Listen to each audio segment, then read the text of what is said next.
প্রিয় স্নেহের 2024 সালের নতুন বছরের নবম শ্রেণীর ছাত্রছাত্রী বন্ধুরা, আশা করি তোমরা সবাই ভালো আছো। আজ আমরা যে বিষয়টি নিয়ে আলোচনা করব, নবম শ্রেণীর থার্ড সেমেস্টার অর্থাৎ ফাইনাল পরীক্ষার ইংলিশের কোশ্চেন পেপার নিয়ে। দেখো সরাসরি স্ক্রিনে কিন্তু তোমরা নবম শ্রেণীর থার্ড সেমেস্টার অর্থাৎ ফাইনাল পরীক্ষার ইংলিশের কোশ্চেন পেপারটা দেখতে পাচ্ছ। ফুল মার্কস তোমাদের রয়েছে 90, আর সময় তোমাদের রয়েছে 3 ঘন্টা 15 মিনিট। তোমাদের যেহেতু ইংলিশ কোশ্চেন পেপার উত্তর করতে হয়, সেহেতু প্রথমেই তোমরা তোমাদের নাম, রোল নং আর সেকশন লিখে তারপরেই কিন্তু প্রশ্নের উত্তরগুলো শুরু করবে। দেখো প্রথমেই তোমাদের একটা সিনের প্যাসেজ এখান থেকে কিন্তু প্রশ্ন করা হয়েছে। একে থেকে রয়েছে read the passage carefully and answer the following question. খুব ভালো করে তোমরা কিন্তু প্যাসেজটা পড়ে নেবে, তারপরেই কিন্তু প্রশ্নের উত্তরগুলো শুরু করবে। দেখো এর থেকে রয়েছে tick the correct answer from the given alternative. প্রশ্নের মান রয়েছে 1 করে 1 × 5 = 5। ভালো করে দেখে নাও, এখানে মোট 5টি প্রশ্ন দেওয়া রয়েছে। বি এর দাগে রয়েছে write T or to R A for fall statements in the boxes. প্রশ্নের মান রয়েছে 2 করে 2 × 3 = 6। ট্রু ফলস লেখার পাশাপাশি তোমাদের কিন্তু সাপোর্টিং স্টেটমেন্টও কিন্তু লিখতে হবে। ভালো করে দেখে নাও। সি এর দাগে রয়েছে অ্যান্সার দ্য ফলোয়িং কোশ্চেন্স। প্রশ্নের মান রয়েছে 2 করে 2 × 2 = 4।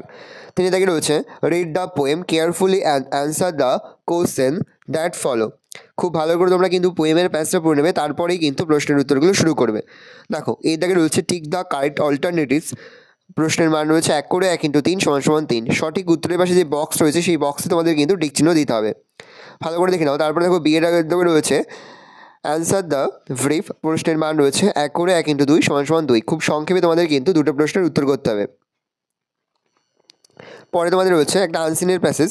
তিন থেকে রয়েছে read the passage carefully and answer the question. খুব ভালো করে তোমরা কিন্তু আনসিনের প্যাসেজটা পড়ে নেবে, তারপরেই কিন্তু প্রশ্নের উত্তরগুলো শুরু করবে।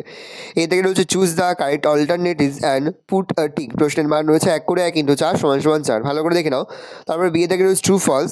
ট্রু ফলস লেখার পাশাপাশি তোমাদের কিন্তু সাপোর্টিং স্টেটমেন্টও কিন্তু লিখতে হবে। প্রশ্নের মান 2 করে 2 × 4 = 8। ভালো করে দেখে নাও। তারপর দেখো সি থেকে রয়েছে অ্যান্সার দ্য কোশ্চেন। প্রশ্নের মান রয়েছে তোমাদের 2 করে 2 × 4 = 8। এখানে মোট 4টি প্রশ্ন দেওয়া রয়েছে। প্রশ্নের মান রয়েছে 2 করে। তারপরে তোমাদের গ্রামার অ্যান্ড ভোকাবুলারিতে প্রশ্ন করা হয়েছে। এর দাগে রয়েছে fill in the blanks with appropriate article and preposition. প্রশ্নের মান ½ করে ½ × 6 = 3। বি এর দাগে রয়েছে fill in the blanks with proper forms of verbs given in the basket. প্রশ্নের মান রয়েছে 1 করে 1 × 3 = 3। সি এর দাগে রয়েছে তোমাদের মোট 4টি প্রশ্ন। প্রশ্নের মান রয়েছে 1 করে 1 × 4 = 4। পরে তোমাদের রয়েছে ডি এর দাগে ডু অ্যাজ ডাইরেক্টেড। মোট তোমাদের 6টি প্রশ্ন দেওয়া রয়েছে। প্রশ্নের মান রয়েছে 1 করে 1 × 6 = 6। ভালো করে দেখে নাও। তারপরে তোমাদের রয়েছে find out words similar in meaning from the unseen passage at question number 3 and write in the boxes provided. প্রশ্নের মান রয়েছে 1 করে 1 × 4 = 4। তারপরে তোমাদের রাইটিং স্কিলের মধ্যে প্রথমেই তোমাদের রয়েছে স্টোরি রাইটিং। এখানে কিছু পয়েন্টস দিয়ে দেওয়া রয়েছে, তার ভিত্তিতে তোমাদের কিন্তু স্টোরিটা লিখতে হবে। Write a story using the given hints, give a suitable title to the story. প্রশ্নের মান রয়েছে 10। দেখো তারপরে তোমাদের রয়েছে লেটার রাইটিং। এখানে কিছু পয়েন্টস দিয়ে দেওয়া রয়েছে, তার ভিতরে লেটারটা লিখতে হবে। প্রশ্নের মান রয়েছে 10।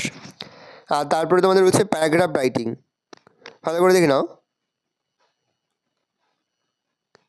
এই রয়েছে টোটাল তোমাদের থার্ড সেমেস্টার অর্থাৎ ফাইনাল পরীক্ষার নবম শ্রেণীর ইংলিশের কোশ্চেন পেপার। ভালো তোমার কোশ্চেনটা দেখে নাও। আশা করি ভিডিওটা ভালো লেগেছে। ভিডিওটা ভালো লাগলে ভিডিও লাইক করতে দেখতে ভুলবেন না। আমার চ্যানেল নতুন হওয়া লাল কালার সাবস্ক্রাইব প্রেস করে পাশে এই বেল আইকন প্রেস করে যখন নতুন করে ভিডিও আপলোড করি সবার ফার্স্ট নোটিফিকেশন তোমরা পেয়ে যাও। আর এই ভিডিওটি তোমার বন্ধু বান্ধবী আত্মীয়স্বজন সবার মধ্যে কিন্তু অনেক শেয়ার করে যে এবছর নবম শ্রেণীতে পড়ছে। আমরা কিন্তু ইতিমধ্যে নবম শ্রেণীর প্রতি বিষয়ে সিলেবাস, প্রশ্নকার এবং নমুনা প্রশ্নপত্র কিন্তু আপলোড করে তোমাদের এখনও পর্যন্ত। সেই ভিডিওগুলো না দেখে থাকো, ভিডিওগুলো কিন্তু তাড়াতাড়ি দেখে নাও। তোমাদের সকলকে জানাই আগাম পরীক্ষার অনেক শুভেচ্ছা এবং অভিনন্দন। আশা করি সকলের পরীক্ষায় খুব ভালো হবে।